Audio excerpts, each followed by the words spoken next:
I am at a truck stop out in the middle of nowhere, west of Miami, out in the Everglades, about to embark on the quintessential Florida adventure. Hey, Ramona, I heard you want to party with the Gators. Gary, how are you? How you doing? Good. Hop in, baby. Thank you. Let's go find some gators. Awesome. With Gator Gary, I'm about to cruise the Everglades on an airboat. The Everglades is home to the largest subtropical wetland in the entire country. Were you born and raised out here?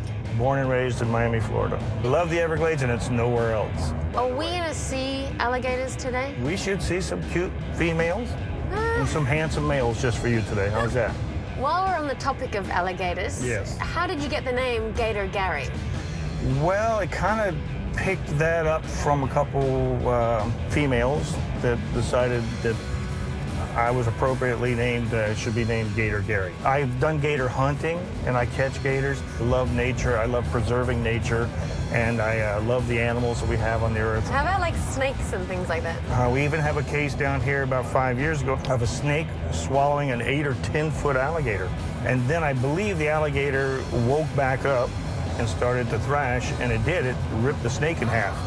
How many clients have you lost to alligators and snakes out in the Everglades? In fear and heart attacks, or falling over and being eaten? Both. None. Zero. I sure hope I'm not Gator Gary's first fatality.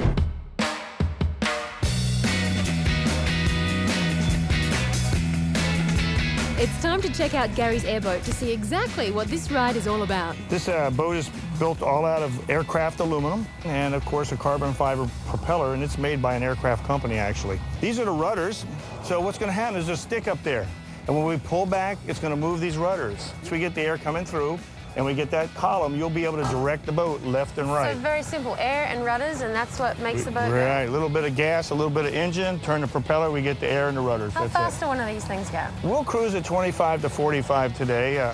This boat's capable of about 60 miles an hour. Airboats will seem extremely fast once you pass 40. You know, you're just getting a lot of flipping, and your hair will go straight back. You'll look like Super Lady. So we're getting ready to go, so we're going to launch the boat now. Let's do it. Make it happen.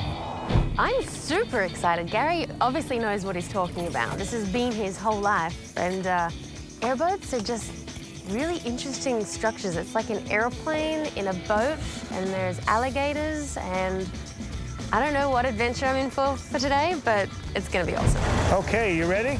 Yes, let's do this. All right, we've got There's some storm clouds coming in, isn't there? Yep, we've got about 30 minutes before the rains hit us hard. We'd better motor. I don't want to get stuck out there in a downpour.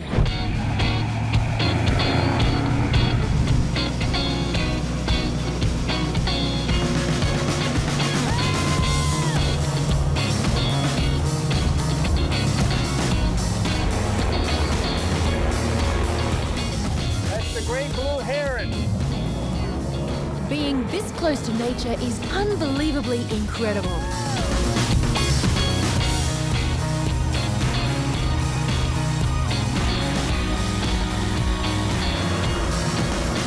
Gary wasn't exaggerating about feeling like Superman. This boat is practically flying.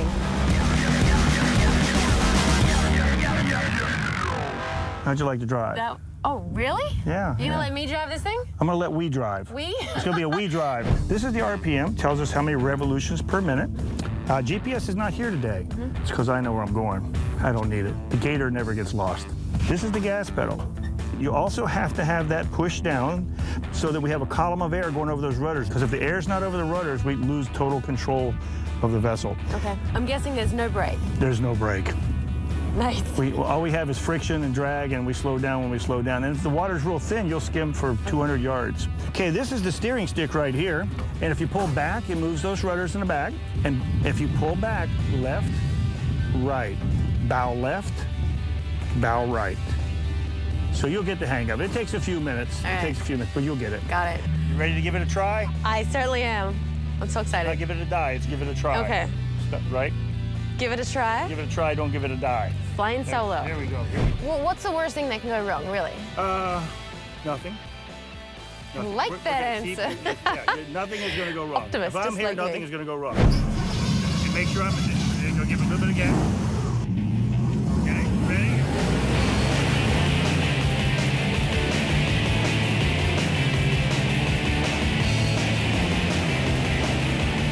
The steering is a little tricky, but I think I'm getting the hang of this.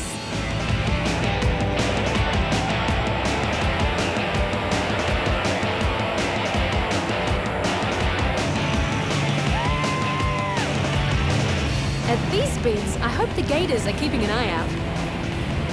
The view is incredible. Excellent. First class job. When can you start? Tomorrow. Hey, you gotta move forward. That's awesome. Next, Gator Gary takes back the wheel to bring us to one of the most exclusive spots in the Everglades. Frog Haven is Gator Gary's private island. First established as a hunting camp in the 1940s, it's now one of the best spots to check out the scenic vistas. Look at these views. Yep, around 40 feet up in the top of the trees in the Everglades. 45 miles you have downtown Miami. We are out here in the middle of nowhere. Is airboat the only way you can get to this island? Airboats and helicopters. Yeah, it's the only way to come out. And you don't hear any cars. Oh, it's You very don't hear peaceful. airplanes. It's worth $1 million just to be here. Yeah, thanks so much for bringing me out Yeah, here. I This hope is you enjoy really, it. really cool. With the storm clouds approaching, Gator Gary drives us back to the dock. Although we didn't spot any gators, there's nothing like the view of the Everglades, and cruising on the airboat certainly makes this an incredible experience. That was great. You like that? Yeah. Congratulations on your first airboat ride. There we go. Gator Gary was a work of art. You can tell he likes his airboat. He likes his toys. He likes his Florida. You know, just flying along in an airboat in the Everglades with the vantage you do from those seats is an incredible feeling. And just the irony of it. I'm in the middle of the Everglades in this thing of a vehicle whipping donuts, but it was fun. Definitely worth checking out. Who would have guessed that Miami offers some of the most adrenaline-filled adventures in the country? My 3 days here were as unforgettable as the local friends I've made along the way. To find out where you can experience these adventures and to see more of mine, go to plumtv.com.